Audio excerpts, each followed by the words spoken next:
Hi there, and I'm continually working on making this look better and better because I'm learning from the proper people that know how to do what this person is trying to do. So I've picked up a few tips, but I'm still very green. But anyway, here you go. I was actually filming this live, recording it live. Sounds like that, doesn't it? Recording it live. I was actually recording this live and I played a really good game. And so I was just going to flick it onto YouTube. And guess what? It didn't take because the image for the window was so large. And I haven't been actually using the window. I've been using my Windows window display thing. And it's not the right thing to do. I found out from a woman national master of chess and also some other people on YouTube. So I'm going to show you this game that I was actually recording live. So I was quite excited because my opponent is just one notch up from my rating on Lichess. So here we go. Let's have a look at this and I hope you enjoy it. 1, 2, 3. This tournament is still going, as you can appreciate, with the timer on the left or on the right of your screen actually. 10 seconds to go. So here's this game here, okay? So I hope you like it, and I'm not going back to the tournament. I so much like the graphics on here as opposed to chess.com, but it might be a setting, but I do like it. I've always liked it better, especially on my cell phone. So my opponent, who is 2326, has gone ahead and gone into my some of my favourite lines, but my opponent plays quite well. So here I just think, well, I'm going to threaten the bishop first of all.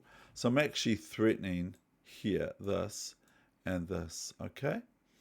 That wins material. So black went bishop h4, and here I went a5.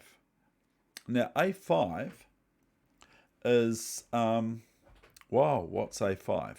a5 is threatening, of course, bishop a6, which is not very nice for black to play against white. So white plays bishop g3, and so I just continue on my merry way. La, la, la, la, la. I am on my merry way. And here comes bishop d6, so I do want to react to that. I could play bishop takes queen, but then I'm going to lose. What am I going to lose? I'm going to lose a bishop, and I'm going to lose a bishop for a rook. So I'm going to be 2 pieces down for getting the rook. Okay, so I'll play queen d6, dc5, and queen c5. From here on in, these pawns make up quite a bit of the fabric of this game, plus also the square here, f2, for white, because white has to continually defend this pawn on f2. So queen d1, and I take off. I don't have to actually. I could just play rook f6 or something, but I went bishop f1.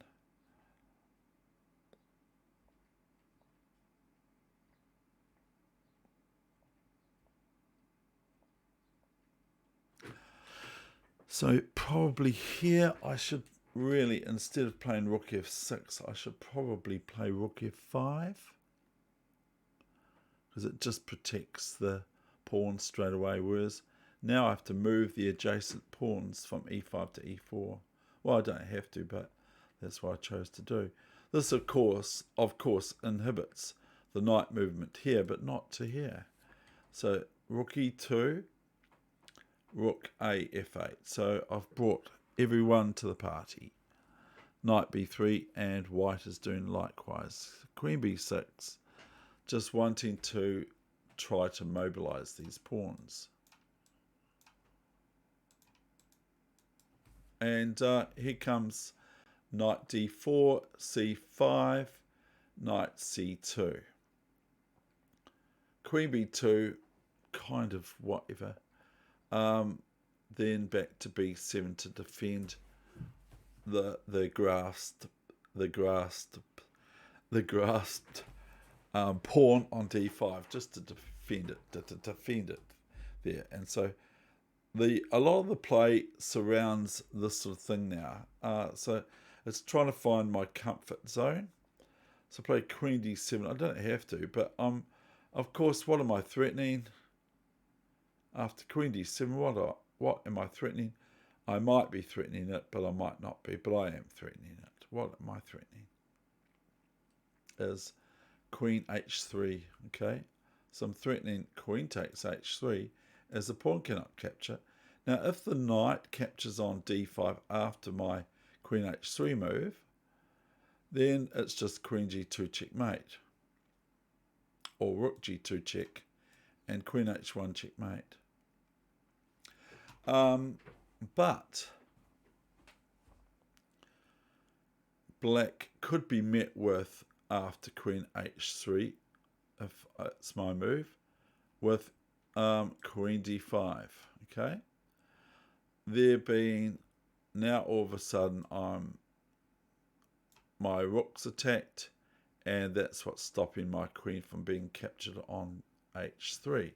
So that could be a variation. I haven't looked into it, but because my intuition is turned off, but it could be a variation for white to consider, but I'm not sure if it's any good. h4, rook e5, and here's rook d2. So white's asking me to continue to defend my d5 pawn, which I don't really want to give it away yet. So rook d8, queen b3, and king h8. It gets a bit sort of wobbly, this position.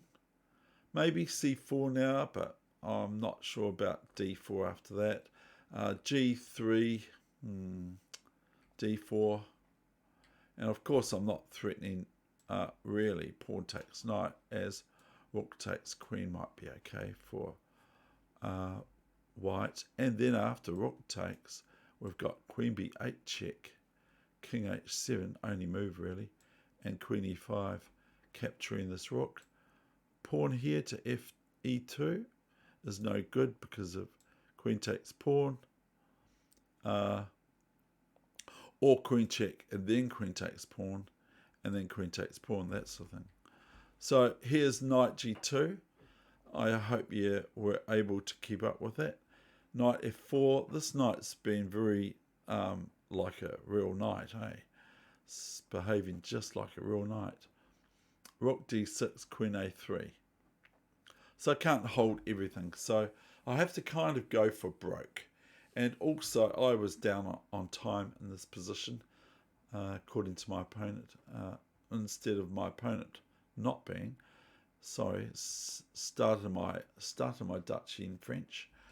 And de3 and rook e2. This is putting me into a position that I feel more comfortable with, but here's queen a5, just completely ignoring the rook on e2.